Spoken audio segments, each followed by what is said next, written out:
Mga kapatid, naalala ko lang, baka lang may gustong makapakinig sa inyo. Naalala niyo si Gaddafi? Ito si Gaddafi, yan, pinuno ng Libya. Parang si Colonel Gaddafi yata siya na 42 years na namuno sa Libya. Tapos sabi ng Amerika, masamang tao daw.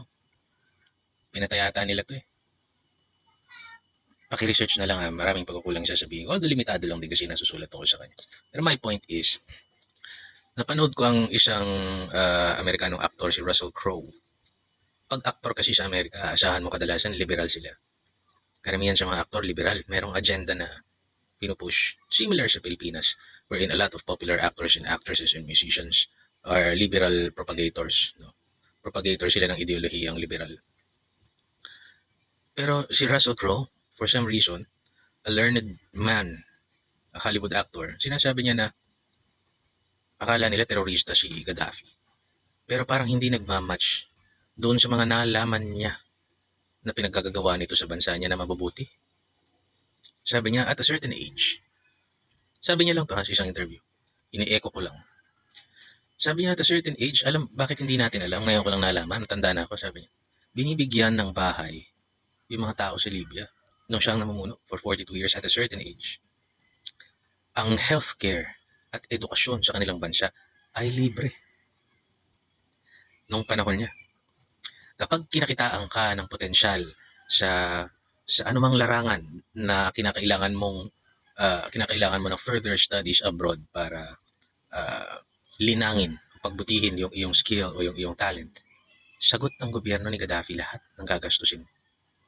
Parang hindi nagtutugma doon sa naratibo na siya ay isang diktador at masamang tao, sapagkat yung ginagawa niya para sa kanyang bansa at sa kanyang mga kababayan ay grabe ang kabutihan. Pero niya, libre ang healthcare. Libre ha? No hidden charges. Libre ang edukasyon. No hidden charges. Pabahay. Bibigyan ka ng sarili mong bahay at a certain age. Kahit Amerika, hindi nagawa yan. Kailanman. Ngayon ang tanong. He was still painted sa mundo as a terrorist. Tapos ngayon malalaman natin, mayroong Amerikano nagsasabi, ganun pala ang ginawa niya, ganun siya kabuti sa bansa niya.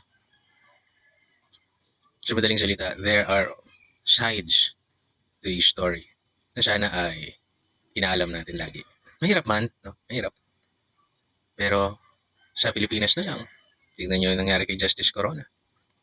Vindicated, bagamat patay na siya. Hanggang ngayon, yung sinasabi ni Justice Corona tungkol kila Ronald Llamas at sa mga kosa nito na matindi ang hawak kay Pinoy, hanggang ngayon it applies. Kung saan ang gobyerno ang magulo, nagdudulot ng kaguluhan sa Pilipinas, hanggang ngayon it applies. God bless.